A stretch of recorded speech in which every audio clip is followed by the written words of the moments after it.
बिहार में कैसी चल रही है नीतीश सरकार की शराबबंदी। एंटीलिया केस में अब तक क्या क्या खुलासा हुआ। आज यानी 1 अप्रैल को पश्चिम बंगाल में दूसरी फेज की वोटिंग क्यों अहम है। आज इन्हीं कुछ महत्वपूर्ण व मुख्य खबरों की चर्चा करेंगे सारा सच पर। नमस्कार, आदाब, मैं मारूफ मिलन रहमानी। हमारे न्यूज़ वीडियोस को देखने के साथ साथ लाइक करें और ज़्यादा से ज़्यादा लोगों तक पहुंचाने के लिए शेयर करें।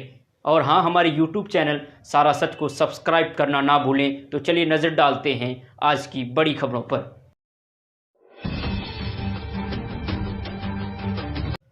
बिहार में शराबबंदी है। यहाँ किसी भी तरह की शराब पीना कानूनन अपराध है, फिर भी राज्य में धड़ल्ले से शराब पी जा रही है।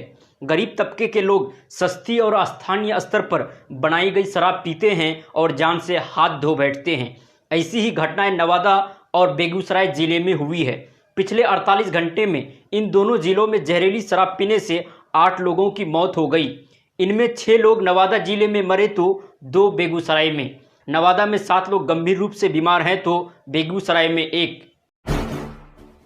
बिहार में 5,635 सरकारी पदों पर बहाली होगी। सीएम नीतीश कुमार की अध्यक्षता में बुधवार को हुई राज्य कैबिनेट की बैठक में इन पदों पर नियुक्तियों को हरी झंडी दे दी गई। कैबिनेट की बैठक में कुल 35 एजेंडे पास हुए।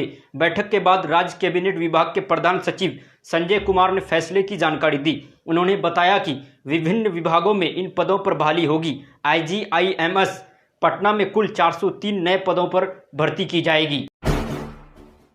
45 से ऊपर के लोगों की कोरोना वैक्सीनेशन की शुरुआत हो गई है। स्वास्थ्य मंत्री मंगल पांडे और उनकी पत्नी उर्मिला पांडे ने IGIMS में इसकी पहली डोज ली।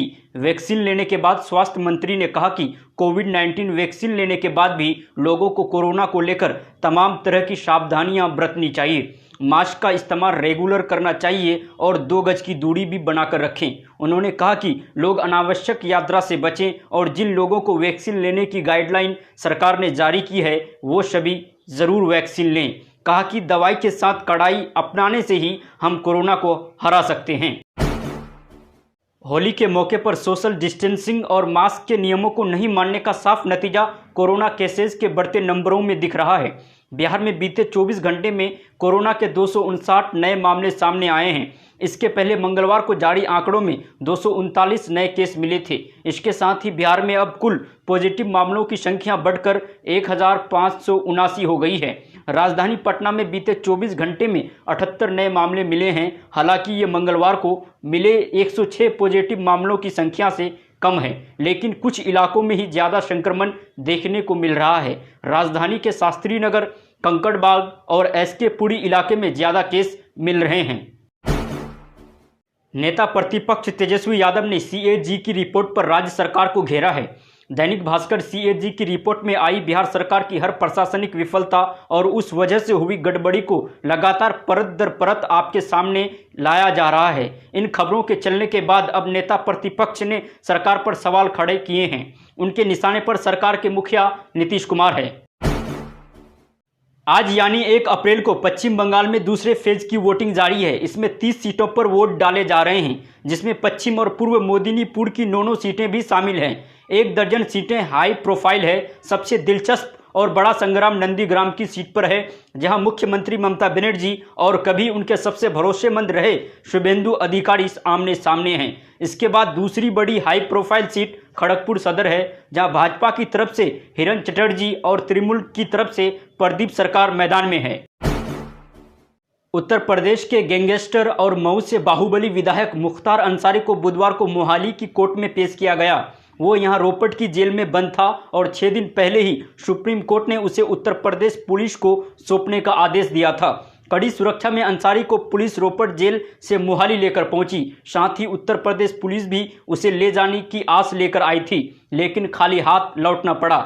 स्थानीय कोर्ट ने इस मामले में अगली सुनवाई 12 अप्रैल तक तय करते हुए अंसारी को फिर से रोपट जेल भेज दिया गया। बता दें कि इससे पहले पिछले 2 साल में उत्तर प्रदेश की पुलिस 8 बार आई और लौट गई, मगर खाली हाथ। कारोबारी मुकेश अंबानी के घर एंटीलिया के बाहर खड़ी स्कॉर्पियो से जो 20 जिलेटिन की छड़ें बरामद हुई थी, उसे इस केस में गिरफ्तार मुख्य आरोपी सचिन वजय ने ही खरीदा था। राष्ट्रीय जांच एजेंसी यानी NIA ने इसकी पुष्टि की है।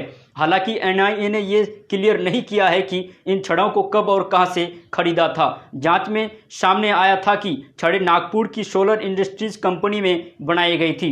जिलेटिन की छड़ों पर दर्ज नाम के आधार पर एनआईए जल्द ही कंपनी के लोगों को बुलाकर पूछताछ कर सकती है। प्रधानमंत्री नरेंद्र मोदी गुरुवार को असम और पश्चिम बंगाल के दौरे पर रहे। असम के बाद उन्होंने बंगाल के जयनगर में रैली की। इस दौरान मोदी ने अपने संबोधन में कहा कि दीदी, हम सीजनल सत्ता वाले लोग नहीं हैं, हम अपनी परंपरा पर हमेशा गर्व करने वाले लोग नहीं हैं। मोदी ने कहा कि दीदी की समस्या क्या है यह पूरा क्षेत्र जानता है। 10 साल में क्या किया, इसका कोई ठोस जवाब दीदी के पास नहीं है। बॉलीवुड ड्रग्स कनेक्शन की जांच कर रही नारकोटिक्स कंट्रोल ब्यूरो यानी एनसीबी भले ही एक्टर अर्जुन रामपाल से अब पूछताछ नहीं कर रही, लेकिन रामपाल अब भी एनसीबी की रडार पर है। सुशांत सिंह राजपूत की मौत के मामले में ड्रग्स एंगल की जांच कर रही एनसीबी ने कोर्ट में दायर की गई याचिका चार्जशीट में यह खुलासा किया था। चार्जशीट में आशंका जताई गई थी कि रामपाल दक्षिण अफ्रीका भागने के फिराक में थे। ये थी आज की 10 बड़ी खबरें। देखते रहिए सारा सच।